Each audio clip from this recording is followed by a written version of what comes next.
Halo, selamat berjumpa kembali. Hari ini kita lanjut materinya tentang perancangan antarmuka atau bisa juga disingkat perancangan interface atau desain interface bahasa Inggrisnya.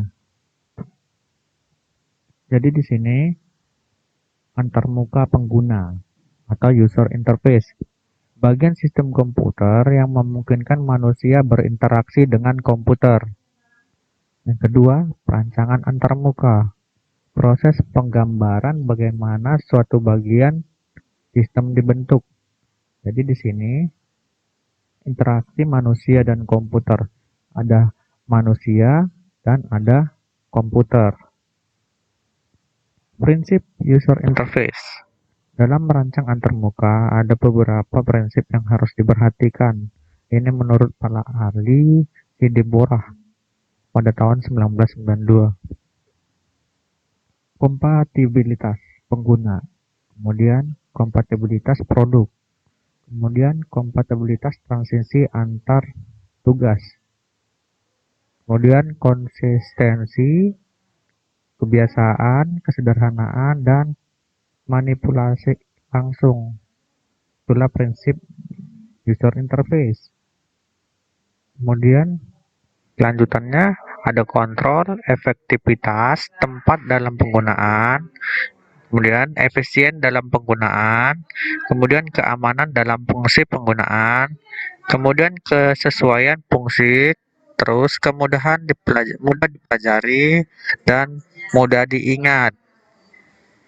Itu masih prinsip-prinsip user interface. Kemudian kompatibilitas pengguna. Jadi di sini ada dua bagian. Di kolom sebelah kiri ini ada semua user, bukan desainer. Jadi di sini ada desainer, ada user A, ada user B. Kemudian di sini semua user tidak sama. Ini user A, ini user B, ini desainernya. Kemudian kompatibilitas produk memungkinkan adanya perubahan antarmuka agar sistem menjadi lebih kompatibel bagi pengguna. Kompatibilitas transisi antar tugas. Sistem harus dapat digunakan untuk memudahkan pengguna dalam melakukan tugasnya. Fungsi-fungsi dalam antarmuka disesuaikan dengan kebutuhan pengguna. Kemudian konsistensi membantu pengguna untuk dapat menganalogikan dan memprediksikan sesuatu yang sebelumnya belum pernah dilakukan. Kemudian kebiasaan. Di kebiasaan ini ada konsep, terminologi, dan pengaturan antarmuka harus dapat dipahami oleh pengguna dengan baik agar pengguna tidak bingung saat berinteraksi. Kemudian kesederhanaan. Merancang antarmuka dengan bentuk yang sederhana tanpa mengurangi fungsionalitas dari sistem atau produk yang dibangun. Kemudian manipulasi langsung merupakan gaya atau ragam dialog di mana aksi yang dilakukan pengguna dapat langsung terlihat pada tampilan objek yang tampak pada layar monitor. Kemudian kedua, manipulasi langsung biasanya menyertakan alat petunjuk seperti mouse, trackball, layar sentuh, dan menggunakan grafik dalam menampilkan objek dan aksinya. Contoh penerapan manipulasi langsung di sini pada games, misalnya Adobe Flash, pada program spreadsheet, contohnya Microsoft Excel. Manipulasi langsung. Yang pertama, karakteristik yang harus diperhatikan dalam manipulasi adalah bahwa meskipun pada layar tampilan banyak sekali objek yang dapat dioperasikan, tetapi pada suatu saat pengguna hanya berkuasa penuh pada sebuah objek yang ada di sana. Kemudian manipulasi langsung bisa juga dapat diterapkan pada bidang yang lebih luas dan serius. Satu, kontrol proses, kemudian industri, kemudian kepembangkitan dan penyaluran listrik dan industri makanan berskala besar. Kemudian editor teks. Dari editor teks ke konsep WYSIWG, yaitu what you see is what you get. Kemudian simulator, yaitu simulator penerbangan contohnya. Kemudian kontrol, sistem yang selalu di bawah kontrol pengguna. Antarmuka harus mempunyai sarana yang memungkinkan pengguna untuk dapat menentukan pertama di mana sebelumnya pengguna berada, yang kedua di mana pengguna berada sekarang, yang ketiga kemana pengguna dapat pergi, yang keempat apakah pekerjaan yang sudah dilakukan dapat dibatalkan. Kemudian efektivitas tempat dalam penggunaan. Apakah sistem yang dibangun dapat membuat pengguna mudah untuk mempelajarinya? Kemudian efisien dalam melakukan pekerjaankah?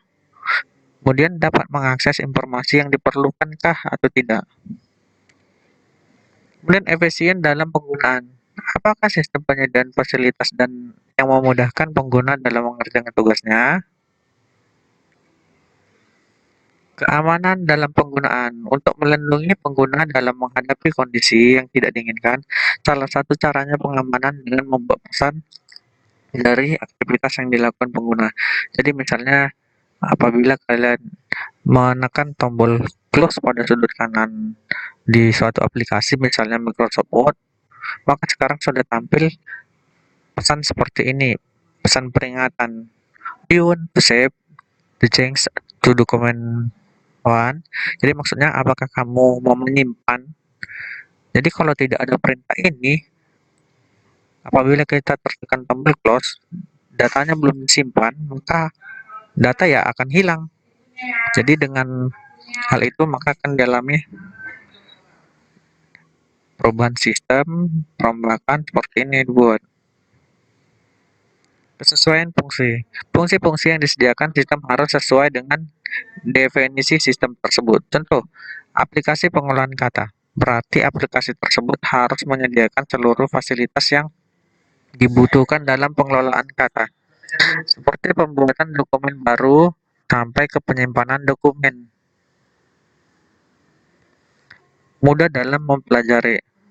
Sistem yang mudah digunakan adalah sistem yang mudah dipelajari dan mudah diingat.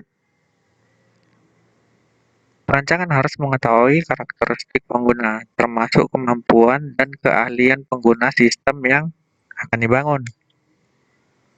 Kemudian mudah diingat. Mudah diingat bagaimanakah cara menggunakannya, sehingga perancang juga perlu memperhatikan bagaimana desain atau rancangan sistem yang akan dibangun agar mudah dipelajari oleh pengguna yang baru, sehingga mudah untuk diingat. Hal-hal yang harus diperhatikan dalam merancang antarmuka. Pertama, apa keinginan dan harapan orang? Kemudian, apakah batasan dan kemampuan fisiknya?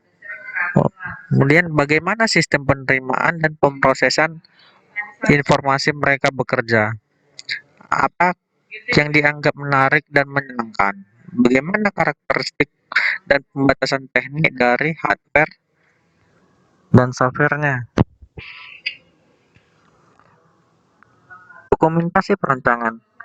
Membuat sketsa pada kertas menggunakan peranti prototipe GUI. Menulis tekstual dan menjelaskan tentang kaitan antara jendela dengan jendela yang lain menggunakan peranti bantu disebut CASE, Computer Aided Software Engineering. Kategori program aplikasi. Program aplikasi untuk keperluan khusus Special Purpose Software. Penggunaan akan memanfaatkan aplikasi tersebut dapat diperkirakan, sehingga mudah dalam merancang antarmuka. Program aplikasi yang digunakan untuk banyak pengguna atau general purpose software atau public software, penggunanya mempunyai tingkat kepandaian dan karakteristik yang beragam, sehingga perlu adanya customization agar pengguna dapat menggunakan aplikasi sesuai dengan seleranya masing-masing. Cara pendekatan. Yang pertama, user-centered design approach. Digunakan pada program aplikasi untuk keperluan khusus. Rancangan antarmuka melibatkan pengguna, yaitu pengguna aktif berpendapat ketika merancang sedang membuat antarmuka. Pengguna seolah-olah sudah mempunyai gambaran data tentang antarmuka sistem yang akan mereka gunakan. Cara pendekatan. Yang kedua, user design approach. Pengguna sendiri yang merancang antarmuka yang diinginkan. Oke, selesai. Sampai di sini dulu materi kita. Silahkan dipelajari dan diulangi. Sampai berjumpa kembali di pertemuan selanjutnya. Terima kasih.